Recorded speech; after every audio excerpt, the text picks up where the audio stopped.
មិត្តភាពកម្ពុជាបារាំងហើយក៏ជាគូចុងបញ្ចប់ដែរបាទចុងបញ្ចប់តែព្រឹត្តិការណ៍របស់ជើងយប់នេះពុកម៉ែបងប្អូនអ្នកខេត្តស្វាយរៀងបាទអាចទស្សនាបាទបាល់ទាត់ពិភពលោកបាទជាមួយនឹងវគ្គប្រាច់ព្រាត់បាទជាមួយនឹងបាទប៊ូស្រងយប់នេះបានបាទអត់មានតណាយើងទៅនៅទាំងអស់គ្នាបាទអញ្ចឹងបានន័យថាធឿនធីរ៉ាជាគូបញ្ចប់ហើយអេស្ប៉ាញជាមួយអាសង់ទីនក៏គូបញ្ចប់ដែរបាទអរគុណកីឡាករទាំងពីរក៏បានបាទត្រៀមបច្ចេកទេសរួចរាល់លោកកញ្ញាកណ្ដាលក៏បានពិនិត្យរួចរាល់ខ្ញុំបាទក៏សូមប្រកល់ទូនទីបន្តជូនដល់លោកកញ្ញាកណ្ដាលនិងគណៈកម្មការរៀបចំការប្រកួតផ្ដាល់គុណខ្មែរ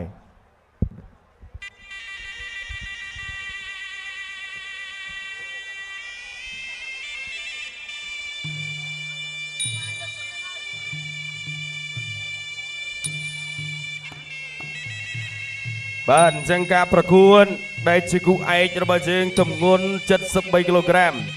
បាទវិញ្ញាសាគុណខ្មែរបាទឆ្លៀតនៅក្នុងការនេះខ្ញុំបាទក៏សូមជម្រាបពីប្រវត្តិសង្ខេបបាទសម្រាប់កីឡាករទាំងពីរបាទបង្គោលក្រហមបាទជាកីឡាករនៃព្រះរាជាណាចក្រកម្ពុជារបស់យើងធឿនធីរ៉ាទម្ងន់73គីឡូក្រាមអាយុ26ឆ្នាំកម្ពស់ 1.75 បាទទ្របឡើងស្វែងប្រកួតចំនួន120ដងឈ្នះ114ដងចាញ់4ដងស្មើ2ដងផ្ដួលគូប្រកួតឲ្យសន្លប់ចំនួន62ដងជាកីឡាករដែលមានស្រុកកំណើតនៅក្នុងភូមិស្ដៅឃុំព្រៃកណ្ដៀងស្រុកពីមរកខេត្តព្រៃវែងការរាន់ថ្វាយបង្គំគ្រូតាមរបៀបរំលឹកគុណគ្រូ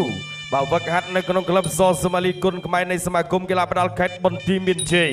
បាទគ្រូបង្វឹកគឺអ្នកគ្រូសសូម៉ាលីបាទបង្គោលខៀវលូកាសបាទបលីមទម្ងន់73គីឡូក្រាមបាទវ័យ27ឆ្នាំកម្ពស់ 1.80 ម៉ែត្រ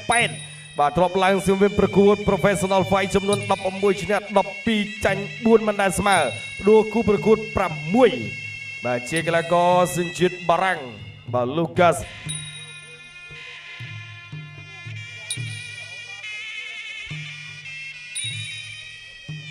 បាទយ៉ាងណាមិញបាទការផ្ដួលគូប្រកួតលឿនជាងគេបាទប៊ូស្រងឧបត្ថម្ភបាទ4លានរៀលបាទអញ្ចឹងអេអាមរិនភូថងបាទអត់ទាន់មានបាទកីឡាករណាបំបែកកំណត់ត្រារបស់គាត់ទេបាទអញ្ចឹងចាំមើលថាមើលមេឃាអាចមើលមេឃាធឿនធីរ៉ា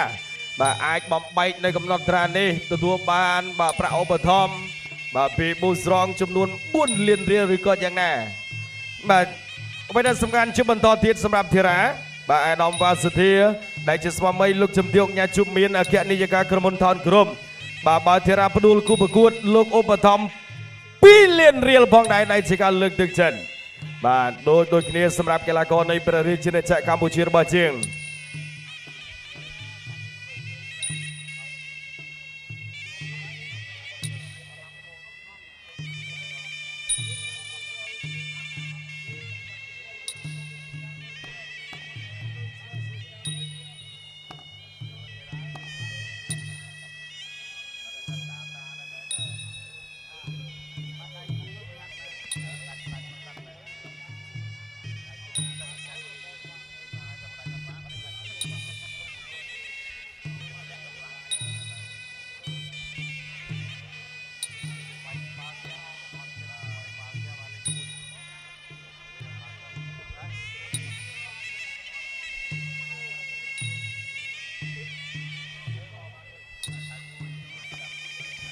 បាទអញ្ចឹងឥឡូវនេះបាទ Lucas បាទ Belly បាទកីឡាករសញ្ជាតិបារាំងបាទធីមកាំបារាំងបាទគាត់ក៏បានរាន់ស្វាយបង្គំគ្រូរួចនៅតែធឿនធីរ៉ាបាទសរុបជាលទ្ធផលបាទពានរង្វាន់កិត្តិយសបាទយើងរបូតវិញ្ញាសាគុណខ្មែរបាទតែយើងទទួលបានខាងវិញ្ញាសា Kickboxing បាទ Kickboxing បាទយើងនាំមុខបារាំង2-1បាទគុណខ្មែររបស់យើងបាទលទ្ធផលបច្ចុប្បន្នគឺ2-0បាទអញ្ចឹងយើងចាំមើលបាទធឿនធីរ៉ាមួយរូបទៀត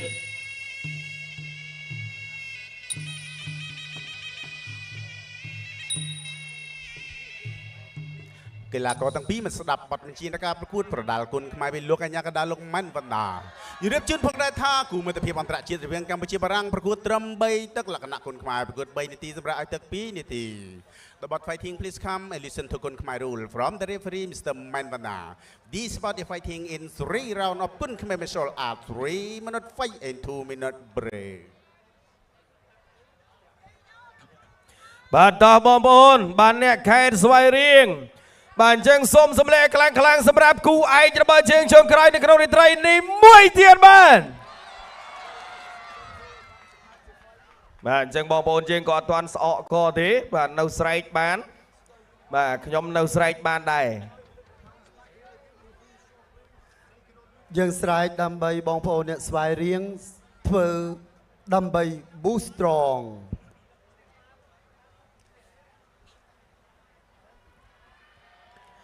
បាទអញ្ចឹងអំបញ្ញមិញនេះបើធារាផ្ដួលខាងប៊ូស្រងលឿនជាងអាមរិនបាន4លានណាបាទអាមរិនគាត់ផ្ដួលដៃគូបាទមួយនាទីជាងទេបាទតែអ្វីដែលសំខាន់ឥឡូវនេះអំបញ្ញមិញអាដាមវ៉ាសុធាដែលជាស្វាមីលោកជំទាវញ៉ាជុំមានអគ្គនាយិកាក្រុមហ៊ុនថនក្រុមបាទលោកបន្ថែមប្រាក់រង្វាន់សម្រាប់ធឿនធារាបាទផ្ដួលគូប្រកួតបាទលោកឧបត្ថម្ភ4លានរៀលសូមសម្លេងមួយមកចៅក្រមត្រៀមប្រុងព្រៀបប្រកល Boost strong សមរភូមិស្ដេចបាសីគុនខ្មែរគូមិត្តភាពអន្តរជាតិរវាងកម្ពុជាបារាំងទឹកទី1 round 1បាទទឹកទី1បាទគូមិត្តភាពកម្ពុជាបារាំងបាទដែលជាគូឯកបាទទី6បាទវិញ្ញាសាគុនខ្មែរលូកាសបាទបង្គោលខៀវបង្គោលក្រហមធឿនធារាទាត់ជើងក្រោមទាត់ជើងក្រោមរបស់លូកាសបាទពីជើងធារាវាយស្ដាមទាត់ឆ្វេងបាទចាប់មួយសិនធាក់ចេញរបស់ធឿនធារាទាត់ជើងក្រោមរបស់លូកាសបាទធារានៅត្រឹងទាត់ជើងក្រោមឆក់បានម្ដាយឆ្វេងរបស់ធឿនធារាទាត់ក្រោមពីលូកាសទាត់ក្រោមរបស់លូកាសធារាទៅឲ្យបាទចូលទៅទៀតពីធឿនធារាបាទលូកាសថយបន្តិចសិនឆក់ឆ្វេងកែងឆ្វេងរបស់ធារាបាទចាប់ដើមដកពូថៅចេញមកទៀតហើយបាទពូថៅឆ្វេងវាយស្ដាមពីធឿនធារាមើលនៅត្រឹងឆក់ឆ្វេងទាត់ក្រោមរបស់លូកាសវាយឆ្វេងបន្តិចរបស់លូកាសបាទធារាមកវិញទាត់ក្រោមរបស់លូកាសទាត់ក្រោមរបស់ធារាបាទលូកាសបិទជាប់បាទនៅឆក់បានតិចពីលូកាស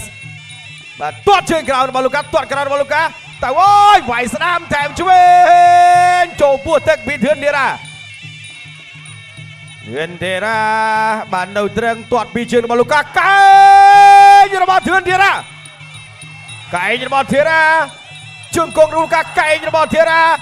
ទាត់របស់លូកាសទៅអូយវាយឆ្វេងកែងរបស់ធារាចាប់រឺតមកវិញជង្គង់របស់លូកាសជង្គង់ចាក់មកលោកអាយ៉ាកដាបបែងអត់ទាន់បែងទេបាទអត់ចូលចុងពូថៅ